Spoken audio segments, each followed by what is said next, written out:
free education for all girls. It is time for the world to understand that we can do nothing without our girls and our women.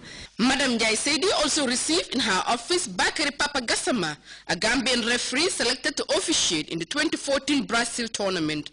Papa Gassama, as he is fondly called, according to officials, was the second best referee during the last London Olympic Games, and now among the 3 deserving African referees selected to officiate in the Brazil tournament after coming out with flying colors from a FIFA referee training course. Papa was at State House to seek the blessing of not only the government but Gambians in general. Papa, who will be leaving for Brazil in June, told journalists that he is going to Brazil with the aim of raising the Gambian flag high. I know the expectations of Gambians are very high, and I will keep the momentum going because this is not my first tournament.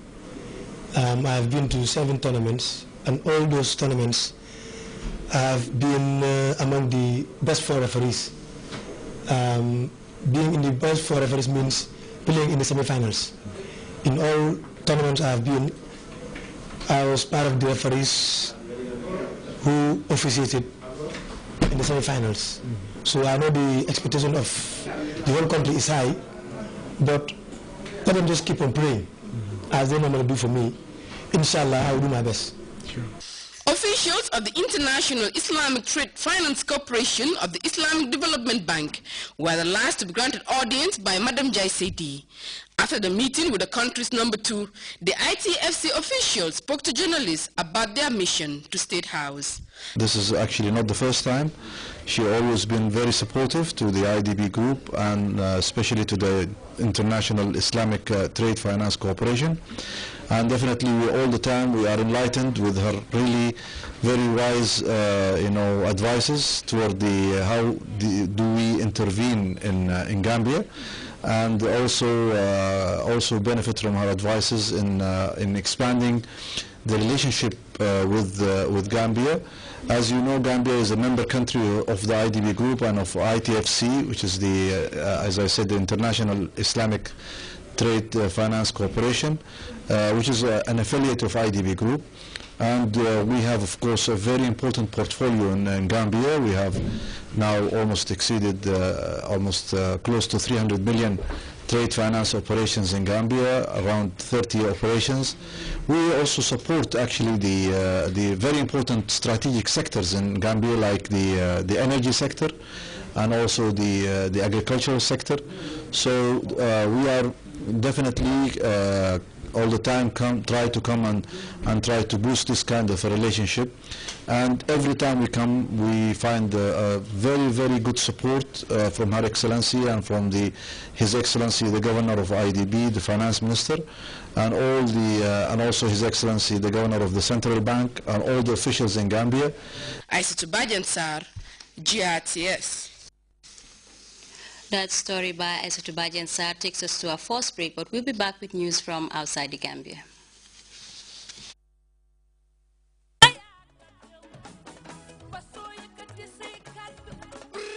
Gambia, the Gambia Radio and Television Services, GRTS. GRTS Italy. His Excellency the President, Chair Professor Al-Haji Dr. Yahya AJJ Jammeh, no fast kene sumbu, jingadlum banquet dinner, a grand dance with a difference. Bufikeja am sufi muse am sakh. On the 23rd of May, and on the 24th of May, 2014, Setiki Penchami Hall, featuring the now happening Queen of Mbalakh, Titi Safnepa, Titi, Tamane Titi, you've never seen her on stage like this before. Titi, by popular demand. The Joy Most Dolly. Anak Aindanan artist Fiji Reumi. Tickets, Gala, Platinum, $60,000. Diamond, $50,000. Gold, $40,000. And the individual, $1,000. Grand dance ticket, $500 and $300 flat. For all reservations, please call 991-1992-365-5518-203-1850-682-9536. Suñu réew Gambia. Welcome back. In Nigeria, emotions remain high as families and friends of the abducted schoolgirls continue to protest. On Wednesday, several women rights activists took to the streets of the capital, Abuja, braving, driving rain, demanding information about what is being done by the Nigerian government to rescue the girls. CFI reports due to mounting pressure, both at home and abroad, the government of Nigeria says it is open to talks with the militant Boko Haram group. This is one of the schoolgirls who somehow managed to escape from the clutches of the notorious sect Boko Haram in Nigeria. She and other villagers are watching a video sent by her former captors, which shows some of her friends who were kidnapped 1 month ago wearing jalabas.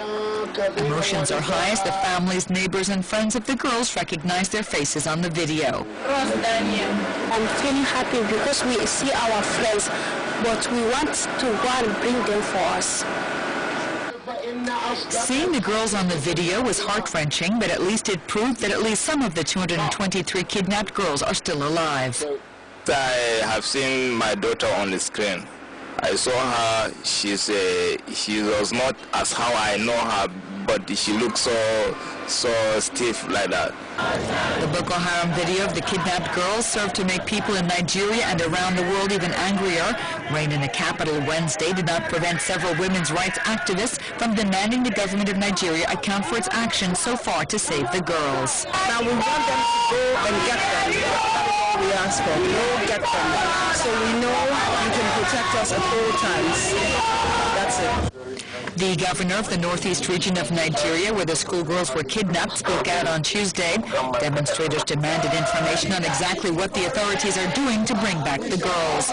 Due to pressure, the government now says it's open to talks with the Islamist sect. Bring back our girls now.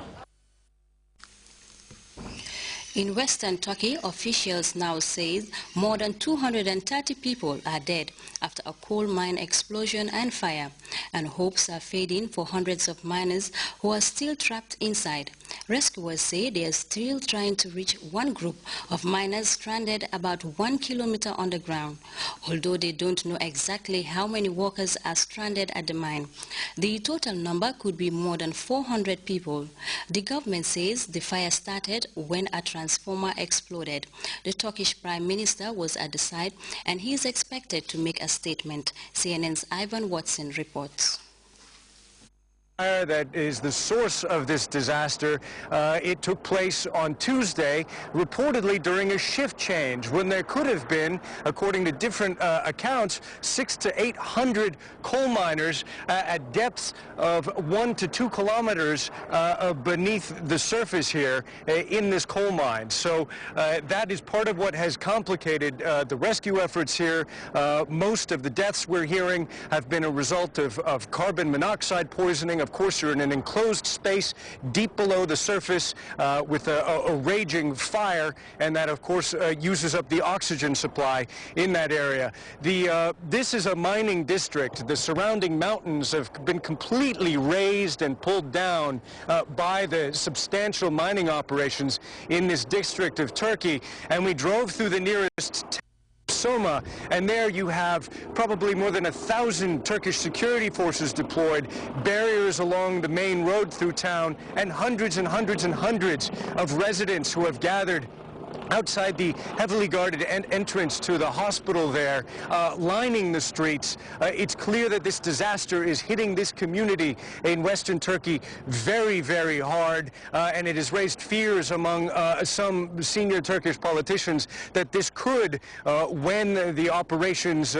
come to an end, this could turn into one of the deadliest mining disasters in Turkish history. But for now, people hoping, praying, you can see the anxiety on their faces that their loved ones will emerge from this shaft and this terrible disaster that has taken place deep beneath the mountain.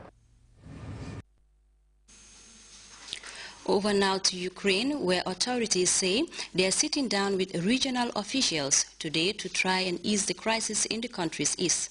Decentralization and constitutional reform will be on the table. But at this stage, it appears that pro-Russian separatists are at the center of the problem